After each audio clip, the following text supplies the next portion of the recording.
Welcome to the video for page 5 of your probability packet.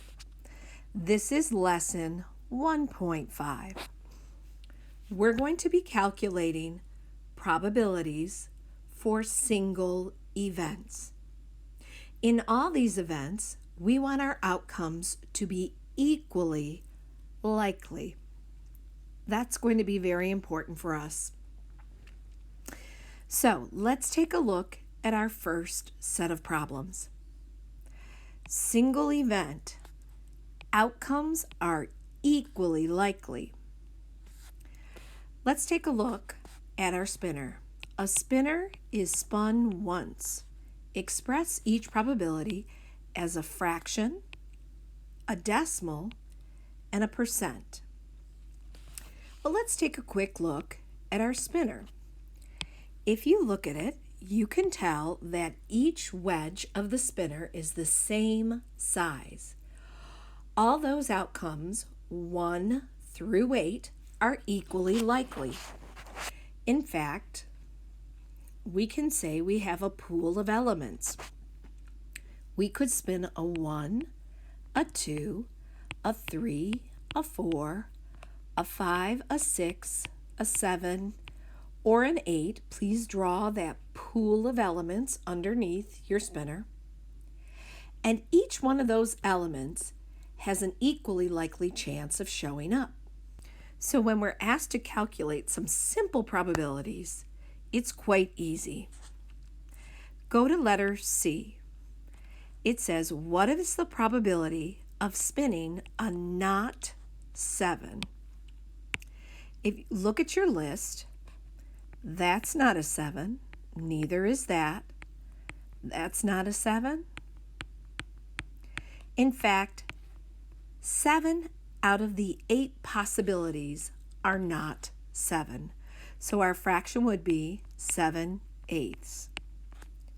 Grab your calculator, perhaps the calculator on your phone, and divide 7 divided by 8.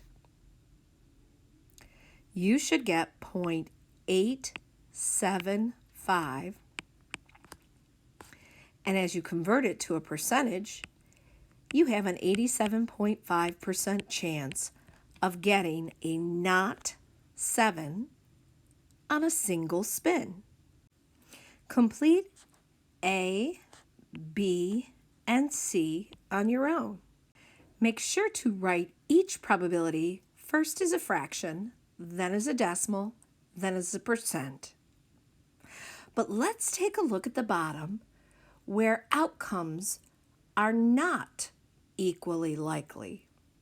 Check out the spinner at the bottom of your page. In this case, we have a situation that we need to correct. Our outcomes, the way they're given now, are not equally likely. If you take a look at the spinner, A, the section we have for A, is much larger than the other 3 sections. It's not fair. A is more likely to show up than the other outcomes.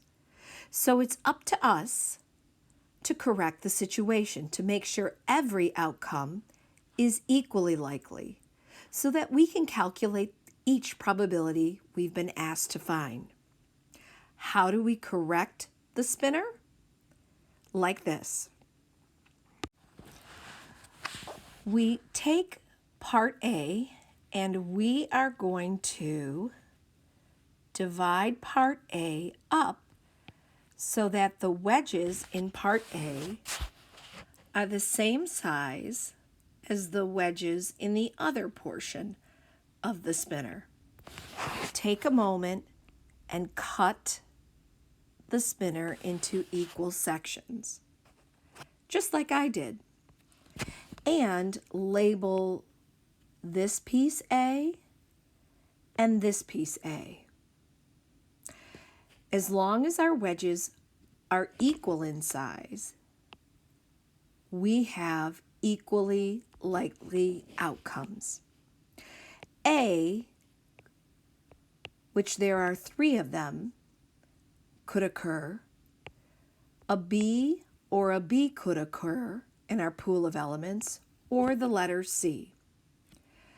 But as long as our wedges are the same size, we have created a situation where each of the 6 outcomes are equally likely. So, draw your pool of elements underneath the spinner, and let's begin calculating probabilities. We have to represent each probability as a fraction, then a decimal, then a percent. So, we have 6 possible outcomes on our spinner. Even though the A shows up several times and the B shows up twice, we consider them to be separate outcomes. Let's begin. What's the probability of spinning a C? Well, out of 6 possible outcomes, it's a 1 in 6 chance on a single spin or a single event. Let's divide 1 divided by 6 and convert that to a decimal. 1 divided by 6 gives us 0.1666 repeating. And as we multiply and convert that to a percent, we get 16.6, and let's use bar notation, percent. That's a very weak chance of occurring. Let's check out the next one. Letter F. What's the probability on a single spin of spinning the letter A? Well, out of 6, we have 3 successes. It would be a 3 out of 6 chance, which is 1/2. And I'm sure you have this memorized. As a decimal, 1/2 is 0.5.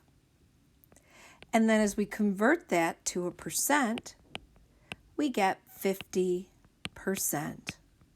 We have an even chance of spinning the letter A on a single spin. Let's take a look at letter G. G states, on a single spin, what's the probability of getting not B? Well, let's think about it for a moment. A's not a B, and C qualifies as not a B. We would have a 4 out of 6 chance of getting that to occur, which is equivalent to 2/3.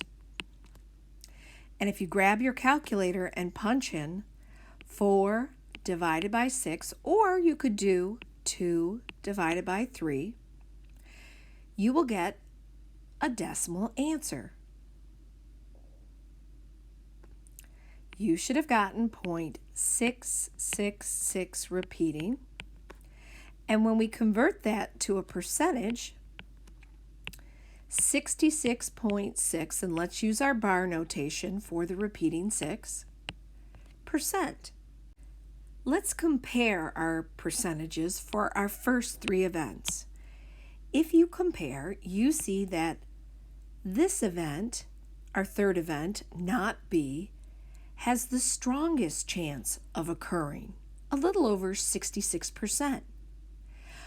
The event that has the weakest chance of occurring is our first event, spinning a C, at a little over a 16% chance.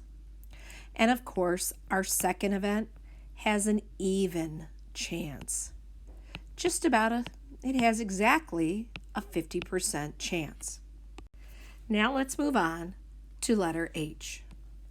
What's the probability of spinning a B or an A? Either one is considered a success on a single spin. Well, let's look at our pool of elements. A, and A would be considered a success. A B would be considered a success, and C is the only thing not considered a success. we have a 5 out of 6 chance of getting this to occur. One last time, grab your calculator and divide 5 divided by 6. You should have gotten 0.8333 repeating. And as we convert that to a decimal, we get 83.3, and let's put a bar, use our bar notation, %. This, out of all the events, has the greatest chance of occurring, spinning an A or a B on a single spin. Now complete the remaining problems on this sheet and compare them to the answer key that you've been given when you're done. This concludes the video for page 5.